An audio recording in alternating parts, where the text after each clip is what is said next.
Hello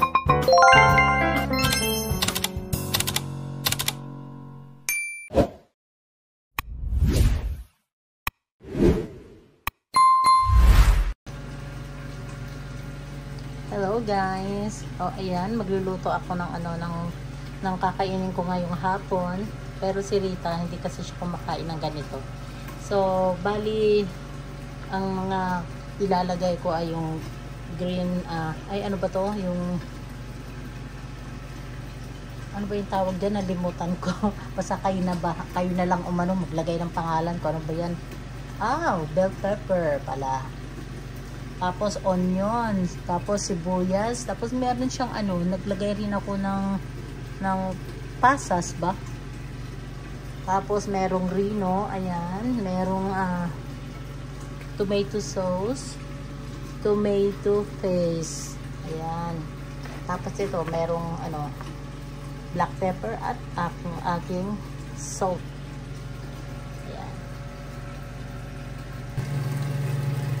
Ito naman yung chicken ko. Nilagay ko muna siya dito. Niluto ko muna ng konti.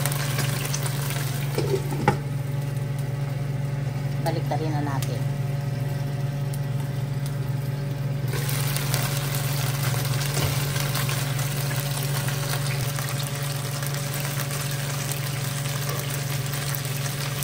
Papupulahin ko lang siya ng konti lang. Tapos iluluto ko siya. Kasi pag niluto ko siya at nilagyan ko siya ng mga tomato sauce, maganda siya tignan.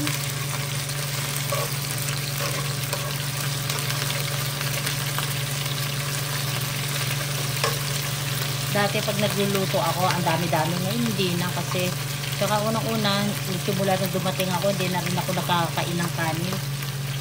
Reduce muna tayo kasi nga may ang taas ng taas ng cholesterol ko. Ay kailangan ko munang mag lose weight.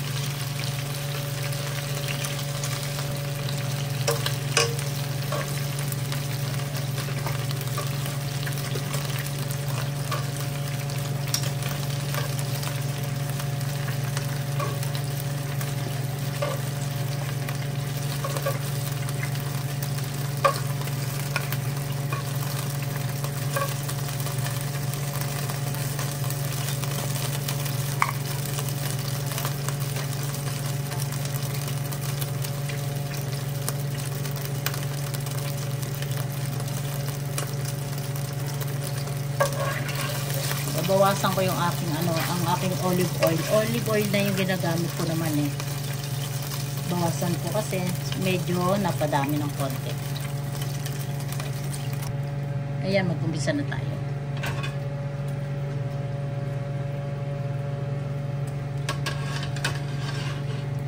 Binawasan ko lang ng konti yung aking olive oil.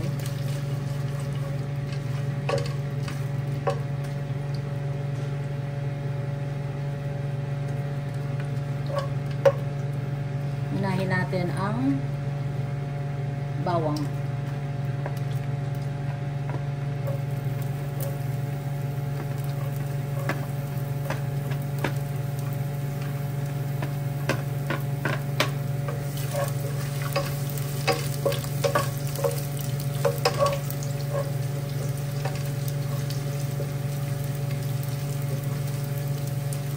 Alam nyo guys, nung pumunta ako ng Pilipinas, di ba 1 month lang ako sa Pilipinas. Ay grabe, kasi palibasa puro kain-kain doon dahil nga nandoon ako. So, tapos sabi ko sa kapatid ko, punta tayo kay doktor, magpa-check tayo ng cholesterol. Naku, my God, guys, ang taas ng cholesterol ko. Hindi naman gaano mataas, pero binigyan na rin ako ng pang 3 months ng cholesterol pang 3 months. O, ilagay muna natin ang ating sibuyas na.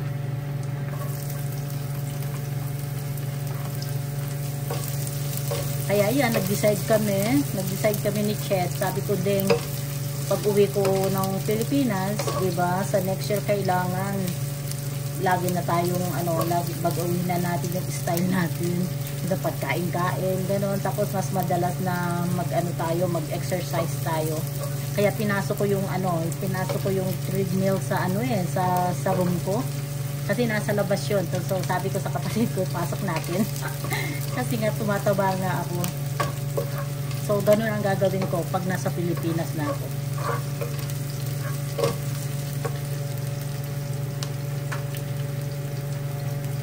Ilagay natin ngayon ang ating manok.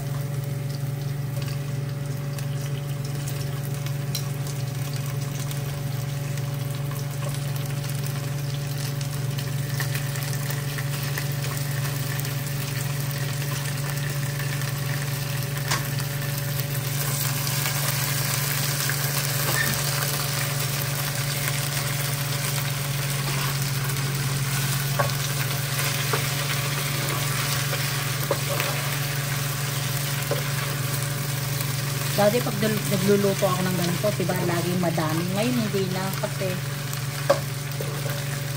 gusto ko yung isang kainan na lang. Tsaka hindi rin kasi ako gaano nang kumakain talaga ng kanin. Nagbago na naman talaga ako. Kailangan ko ng bagong style ng pagkain ko talaga.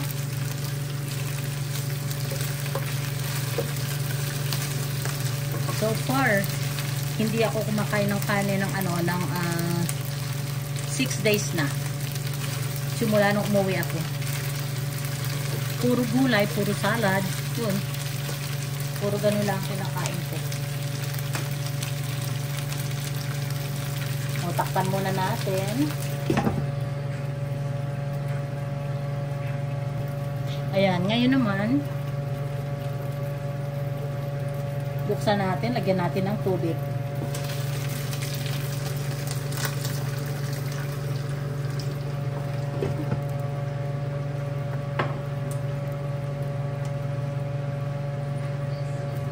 Haluin natin.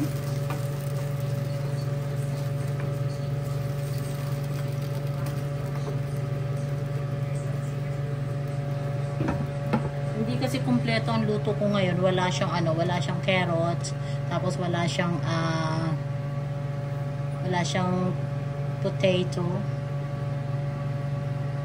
Kaya hindi siya kumpleto. Kaya okay lang.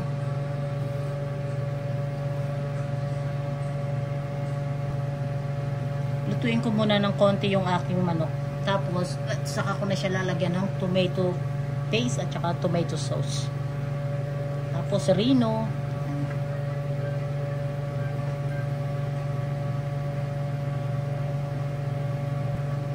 Okay, buksan natin.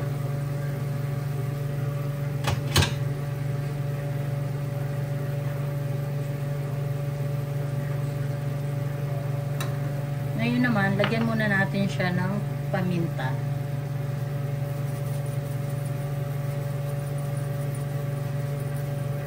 Okay lang kahit maraming paminta kasi masarap naman. Tapos, lagyan lang natin ng konting asin. Kasi ako ayoko talaga ng maraming asin.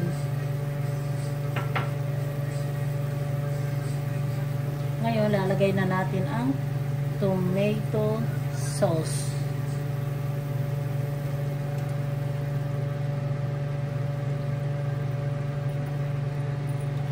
Mamaya na natin ilalagay ang tomato paste.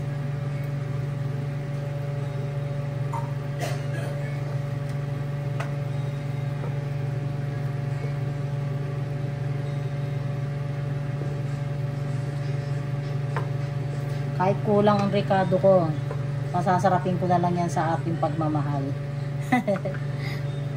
Di ba guys?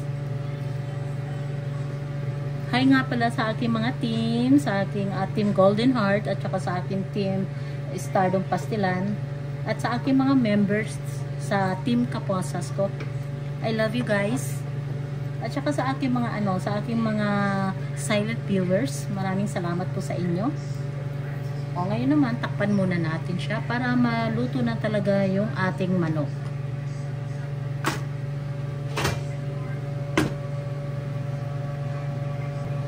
Ngayon, buksan natin. Lagyan natin siya ng rino.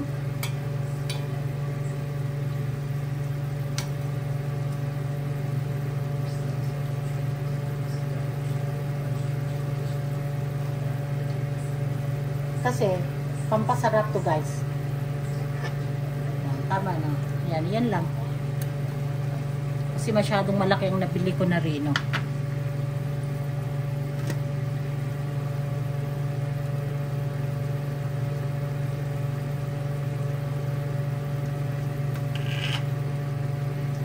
Tsaka lalapot ito. Tapos lalagyan ko siya mamaya ng ano, lalagyan ko pa naman din to ng tomato paste.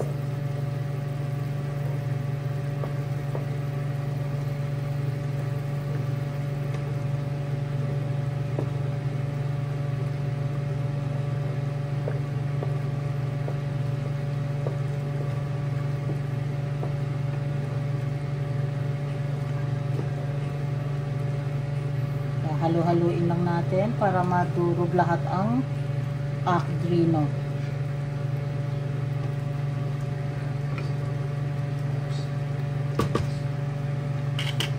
Okay, takpan na natin ulit. Ngayon guys, buksan ulit natin. Lagay naman natin yung ating pasas. Para sabay-sabay ng maluluto lahat. Nilagyan ko lang siya ng isang balot na ano, yung maliit na lalagyan ko sa pasas.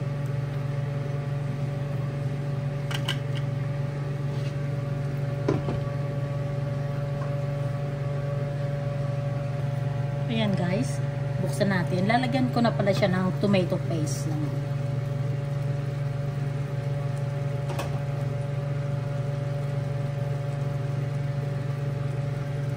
Bali isang ganito lang ilalagay ko.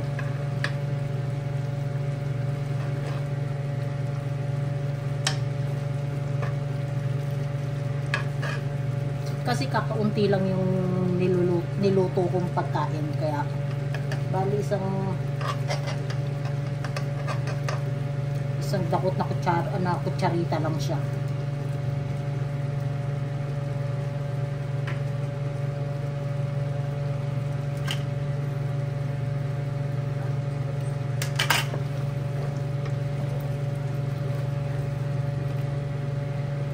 Kasi lalapot yan. Katulad ngayon, malapot na siya.